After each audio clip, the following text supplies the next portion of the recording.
lihat di sini mengenai strategi marketingnya. Sebenarnya ketika kita ngobrol mengenai strategi marketingnya, kita harus lihat apa sih yang wajib dilakukan pada saat produk itu ada di satu negara, baik dari sisi komunikasinya maupun dari sisi bentuknya, gitu ya.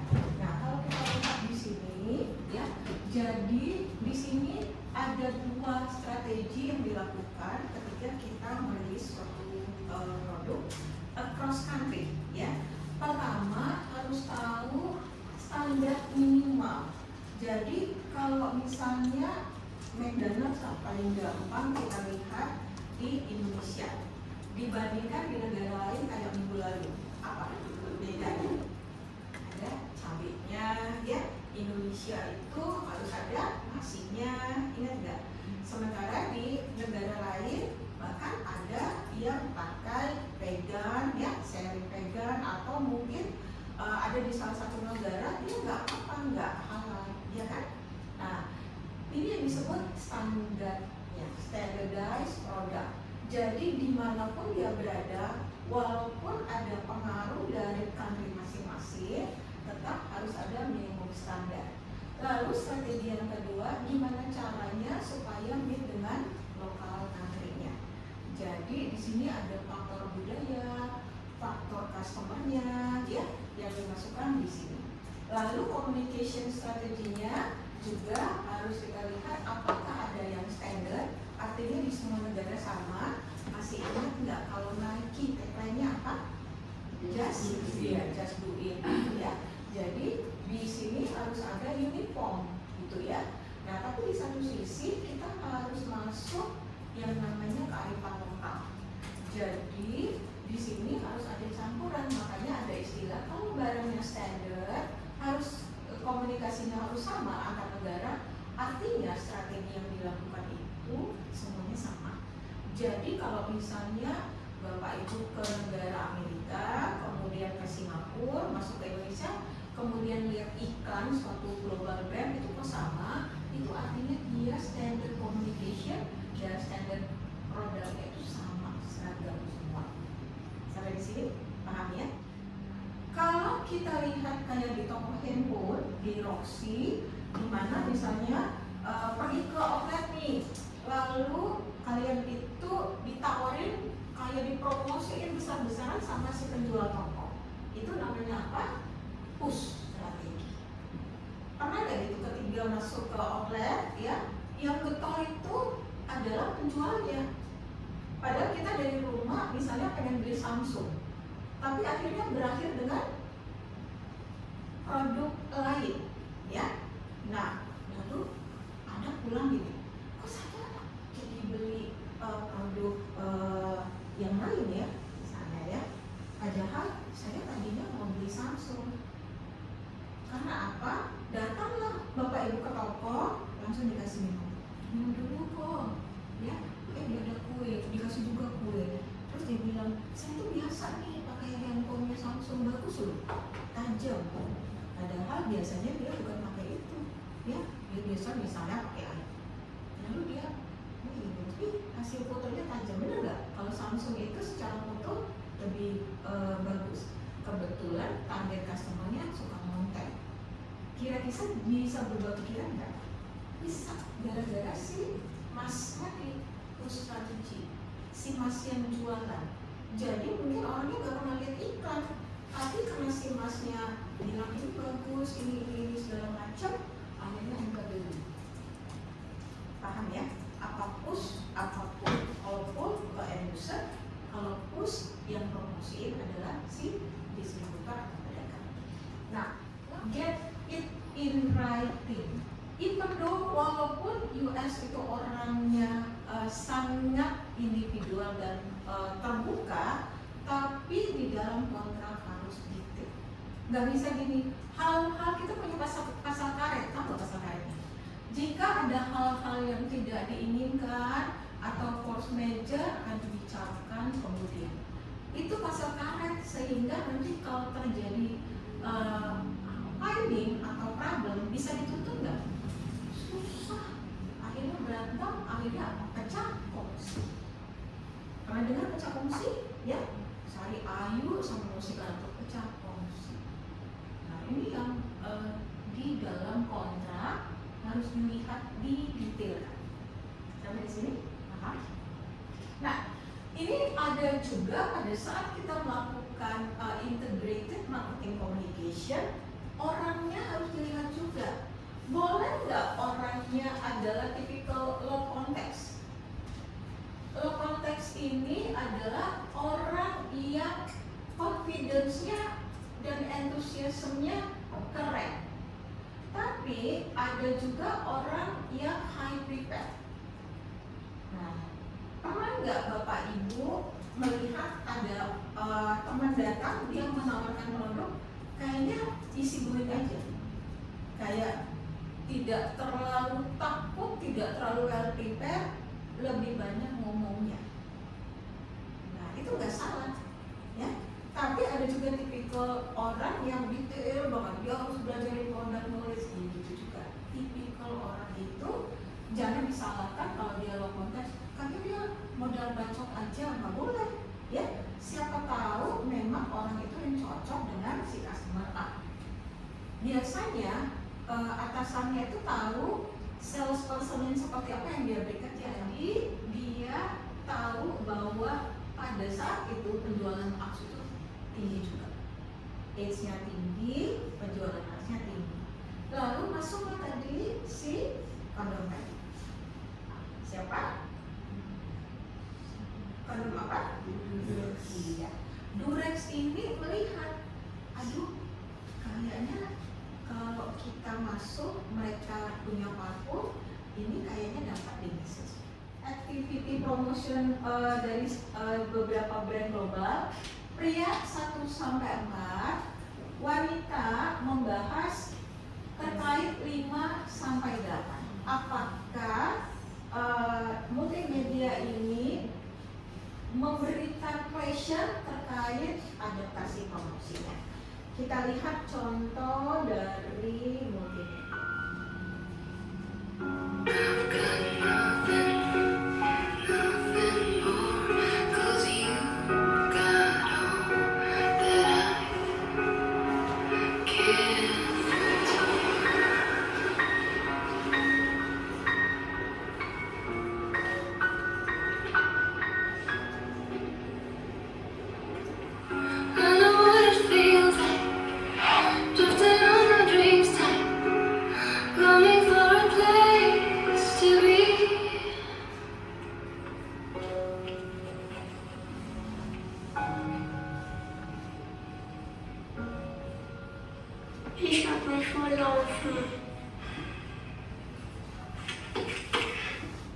Das ist jetzt aber wirklich das letzte Mal.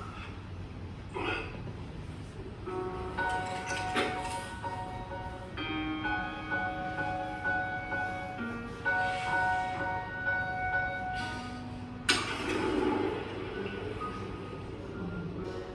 Jadi kelompok pria hanya membuat 2 pages aja, PowerPoint, nanti presentasi mewakili.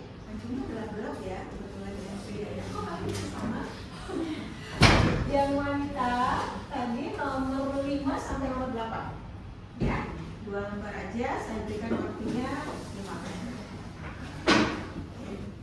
Nomor 1 kan Whiten and spoken English difference. Mungkin ini pakai bahasa Jerman kan, das best or the next. Itu artinya bahasa Inggrisnya the best or nothing. Jadi harus yang terbaik. Bikin produk itu Mercedes-Benz.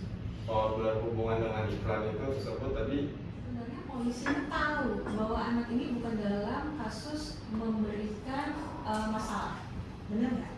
Karena dia bilang ini terakhir loh, ya, ini yang terakhir loh, antar kamu pakai nasi, gitu kan? Kamu ini lama banget sih, gitu ya. Tapi si anak juga kayaknya tahu bahwa dia bakal diantar pakai Mercy, dan si anak tahu bahwa enak nih naik Mercy, bapak gue belum punya Mercy, masih punya mobil Ayla gitu. Kalau mau naik mobil Mercy harus ke kantor polisi dulu. Nah kayak gitu. Yang humor lainnya yang disampaikan, artinya customer atau masyarakat atau warga negara Jerman mengapresiasi. Bayangkan kalau polisi naik motor butut, di underwood nggak? Ya kan? Tapi polisi di Jerman itu pakai mercy. Jadi kalau warga negaranya lihat, dia nih respect, ya, lebih ke arah menunjukkan penggunaan produk memang di satu sisi Mercedes-Benz memang secara produk bagus, berkualitas, di satu sisi sebenarnya itu kayak personifikasi bahwa polisi itu adalah orang yang punya integriti.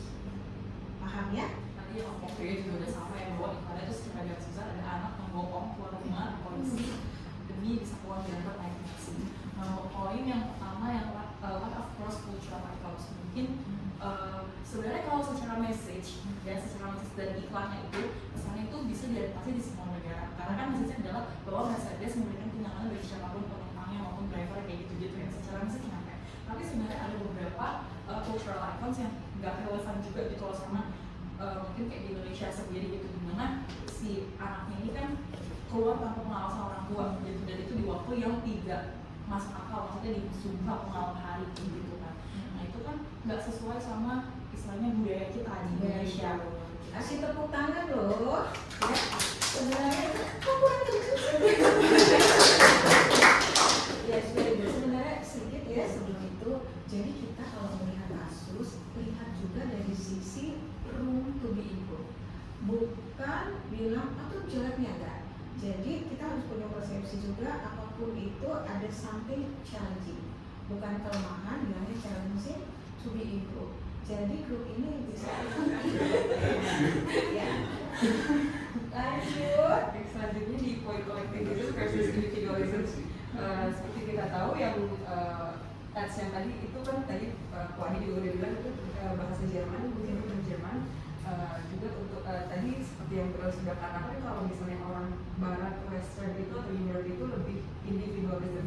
Di sini terlihat banget bahwa anak kecilnya itu sangat individualism karena dia bergerak sesuai dengan keinginannya. Sedangkan berbalik dengan culture di Indonesia yang anak itu lebih dipengaruhi oleh keputusan orang tuanya. Jadi culture-nya sangat berbeda, dan di sini sangat menonjolkan individualisme tersebut. Si anak boleh punya hak untuk berbuat sesukanya. Oke. Buat poin yang terakhir dari government regulation, mungkin kalau di Indonesia ini yang kita bandingkan, anak di bawah umur itu lebih ke nggak bisa sembarangan kabur dari rumah, karena kan untuk peraturan pemerintahnya juga sangat ketat. Dan kalau anak kecil datang ke kantor polisi itu belum tentu juga untuk diantarin pulang, pasti bisa aja ngapain kamu pulang, Jangan penjarain ya. iya tuh kayak gitu. Atau mungkin kalau misalkan dari yang bisa kita lihat tadi itu polisi kalau di kita bisa langsung cuma hubungin doang orang tuanya buat dibawa pulang, nggak mungkin kayak tadi diantar pulang, bahkan sampai jauh sampai anaknya bisa naik bus gitu kan ke kantor polisi. Jangan-jangan di Indonesia telepon ibunya lagi, anaknya dijemput nih, gimana sih kamu kurang kerjaan gitu ya. Malah diomelin kali orang tuanya. Iya, Oke. sama yang tadi udah disebutin Michelle juga yang kayak lo kok anak kecil udah diajarin bohong. Iya. Terus kalau udah di atas jam-jam malam itu juga kan nggak boleh keluar rumah sembarangan. Ada juga soalnya di Trans 7 masalah yang gerbek itu ada banyak banget anak-anak yang masih di bawah 17 tahun tapi udah minum dan lain-lain. Nah, itu nggak boleh banget sebenarnya. Kalau di Indonesia itu peraturan buat perlindungan anaknya sangat ketat, jadi sangat berbeda dengan yang di luar negeri atau yang di budaya barat. Oke, very good. Kelompok, belum kan ini kelompok laki ada pertanyaan nggak? Beneran? Itu mau 12 lagi apa ya?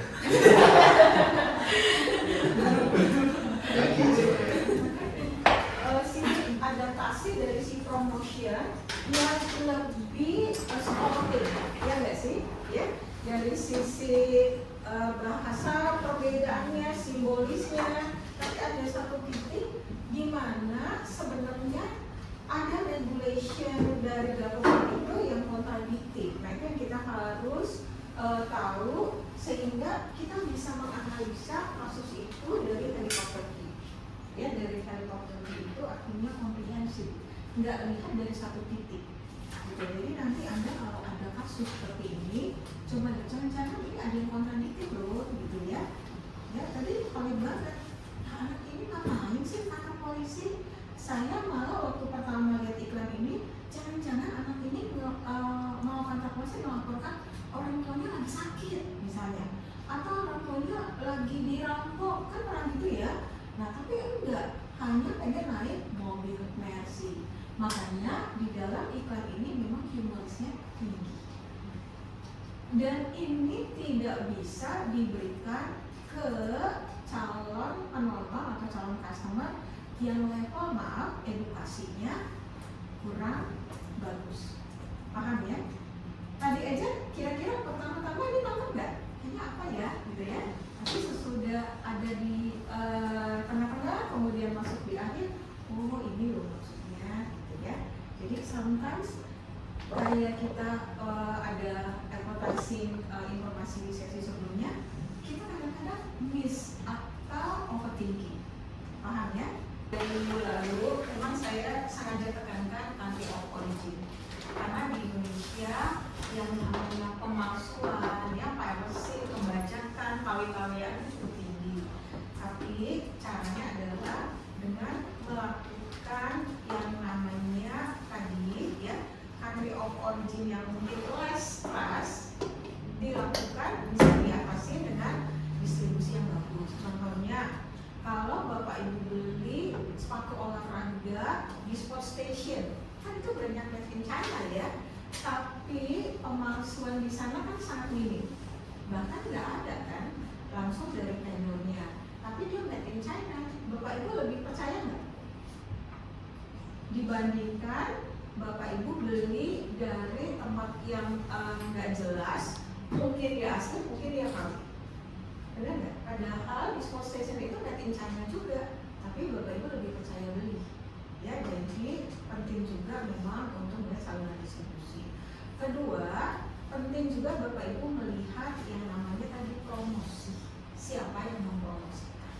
Nah, kalau misalnya barang tersebut ya nggak apa-apa China, tapi yang mempromosikan adalah trustworthy atau divisi yang memang bagian dari official store-nya, ya bukan dijual tapi kan misalnya di Shopee itu kan banyak juga barangkali, tahu kan? Tapi kalau barang China dijual oleh official store, dipromosiin oleh TikTok yang memang dari official store, Bapak Ibu lebih percaya nggak? Percaya. Jadi itulah caranya untuk meningkatkan pamor daripada country of origin tadi, karena hasil penelitiannya itu paling banget. Ternyata kalau dia made in China kurang disukai. Ya, jadi cara lain adalah bagaimana membuat ini menjadi barang yang kita percaya tadi dengan official store, dengan promosi dengan orang yang benar, kayak gitu. Nah kaitannya dengan yang hari ini juga lakukan adaptasi customer siapa, tidak perlu harus bisa. Jadi minggu depan tidak perlu diundi yang belum kena, karena udah sesi terakhir. Ya, ada yang belum dapat giliran? Oke, grup berapa menurut berapa?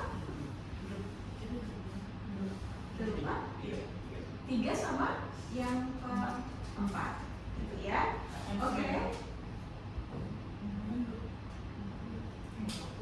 Panduan lagi. Ya, jadi boleh saya simpulkan untuk promotion adaptasi ini. Everyone has made choices they regret, and I've made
purpose, positif, optimis. Saya kasih ya linknya ya. Jadi saya kasih ke Pak Juan sekarang yang untuk presentasi Juan. Kami hari ini mempresentasikan tentang media origin dan bahasa Inggris, di mana ya di sini ada definisinya dulu buat semuanya biar jelas dulu, dan membahas tentang pendahuluan, latar belakang, rumusan masalah, tujuan penelitian, manfaat penelitian, metode penelitian, kesimpulan, dan di akhir penutupnya.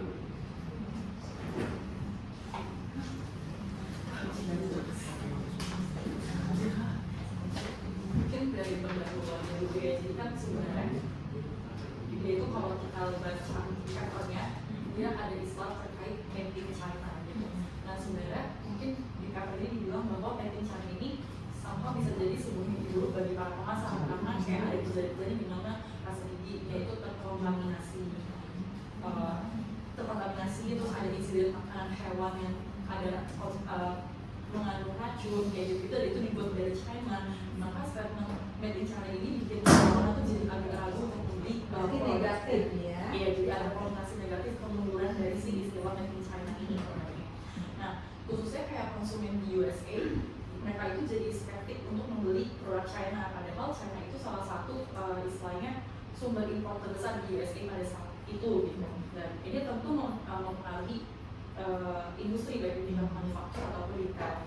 Dan salah satunya tuh terdampak mainan, karena kan banyak banget mainan di kita yang made in China gitu ya, nggak cuma di Indo tapi di USA pun itu juga masuk. Nah cuma ada salah satu retail di sana, Toys R Us, yang malah mengatakan bahwa toko mereka nggak mengalami kemunduran gitu loh, tetap mengalami kenaikan dibandingkan dari lawan-lawannya kayak Walmart sama Target gitu. Dan itu juga terjadi yang di FAO Sports gitu ya. Nah itu juga retail mainan kelas atas, padahal sebagian besar dari produk yang dijual itu adalah produk China. Nah dari paper itu juga dibilang bahwa ternyata efek COO itu udah menjadi perhatian khusus karena dampaknya mempengaruhi evaluasi produk dan niat beli individu. Dan efek COO itu kalau menurut papernya relatif lemah atau bahkan nggak signifikan karena adanya syarat ekstrinsik seperti nama merek atau citra toko. Dan isyarat ekstrinsik ini mencakup kepercayaan terkait keyakinan kemampuan, kebijakan dan integritas terhadap sebuah toko, dan tentu mempengaruhi si niat beli untuk membeli produknya dengan label made in tertentu, misalnya made in China salah satunya. Nah studi yang dibahas di paper ini tuh dia lebih ke dampak keyakinan kepercayaan individu terhadap suatu toko terhadap efek COO ini, COO effect. Dan keyakinan kepercayaan terhadap suatu toko itu dapat melemahkan dampak efek COO terhadap evaluasi produk sama yang beli individu. Nah ketiga keyakinan kepercayaan tadi itu sebenarnya saling terkait tapi ada hal yang berbeda. Jadi meskipun penting, tapi si COO effect itu terhadap evaluasi dari individu akan melemah ketika keyakinan dari si individu itu lebih kuat terhadap suatu toko gitu. Jadi dia kayak nggak peduli dia mau made in mana, tapi kalau dia udah percaya sama tokonya, dia pasti akan datang beli barang di situ lagi. Nah yang ini tadi kan gambaran dasar studinya mereka. Nah sebenarnya apa sih COO itu gitu? Sifatnya COO itu sejauh mana tempat pembuatan mempengaruhi evaluasi produk dan keputusan. Nah ini mencakup juga persepsi, evaluasi dan niat pembelian si konsumen. Dan stimulus. Itu kalau buat stimulinya kan di sini produknya teddy bear ya. Di sini kita juga pakai variabelnya itu toko dan negara asal. Berarti di sini udah ada toko dan dua COO. Respondennya seperti yang tadi dibilang ada 124 mahasiswa S2 dan 73% itu bekerjanya penuh waktu atau full time. Di sini pretest yang coba kami presentasikan ini ada 32 partisipan yang diminta untuk menyebut 2 toko yang sangat terpercaya dan 2 yang kurang terpercaya. 48 partisipan juga mengevaluasi 4 toko dari hasil pretest awal berdasarkan prestis dan kepercayaan. Jadi toko yang dipilih tadi ada FAO Sports yang min prestisnya 4,02 dan KB Toys yang min prestisnya itu 2,61.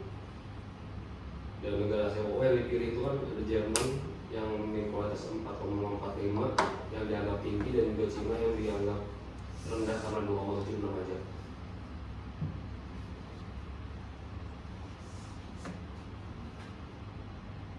Oke. Terus dari hasil survei, oh ya ini tadi ya Bu, 2,61, jadi Cina lebih kecil 2,76 dan Jerman ini 4,45, yang artinya partisipan memilih toko premium buatan Jerman. Jadi kesimpulannya dari survei ini tuh belum. Kesimpulan dari survei ini tuh partisipan itu lebih memilih buat membeli produk dari toko yang premium, itu yang pasti dan terpercaya ya. Serta produk yang berasal dari negara dengan reputasi tinggi kayak Jerman, Amerika gitu kan lumayan tinggi ya. Berarti China itu tidak terlalu dipilih ya? Untuk startup, saran saya yang terakhir itu adalah sosial media yang gila-gilaan. Contohnya yang kayak kita jualan mainan pesawat-pesawatan terbang, kan tuh rawan untuk nabrak. Ya tabrak semua, lempar-lemparin, kan nggak bakal rusak. Nah itu kan pasti orang beli. Apalagi yang buat anak-anak, biasanya anak-anak kan kayak terbangin drone gitu kan masih kayak oh ya udah kita terbang. Nah, kalau nabrak beli lagi kan nggak gitu ya. Jadi gitu. Sosial media itu lumayan. Nah itu juga emang karena sosial media tuh salah satu platform yang istilahnya informasi apapun sekali disebar langsung tersebar secara mudah, dan itu nggak cuma di Indonesia tapi kita pun bisa dapat informasi produk lain di negara lain gitu kan. Jadi ya platform sosial media itu salah satu platform yang kuat sih untuk mempromosi dan ya bisa untuk juga jadi salah satu media kita nih ya mungkin nggak harus China tapi kan Indonesia kayak kita tahu ya mungkin orang masih agak ragu dengan made in Indonesia gitu, brand lokal gitu, karena kita sendiri mayoritas lebih memilih somehow untuk beli brand dari luar gitu dibandingin brand lokal. Nah, itu salah satu platform untuk meyakinkan kita juga bahwa oh kata brand ini tuh bagus loh. Ya, intinya buat trust sih sebenarnya sosial media ya. Sama yang lain jualnya. Berarti TikTok udah sebentar. Ya itu lah ada yang shopnya juga kan ya. Jadi videonya bisa sekalian beli. Gitu. Oke, cukup menjawab. Kasih tepuk tangan.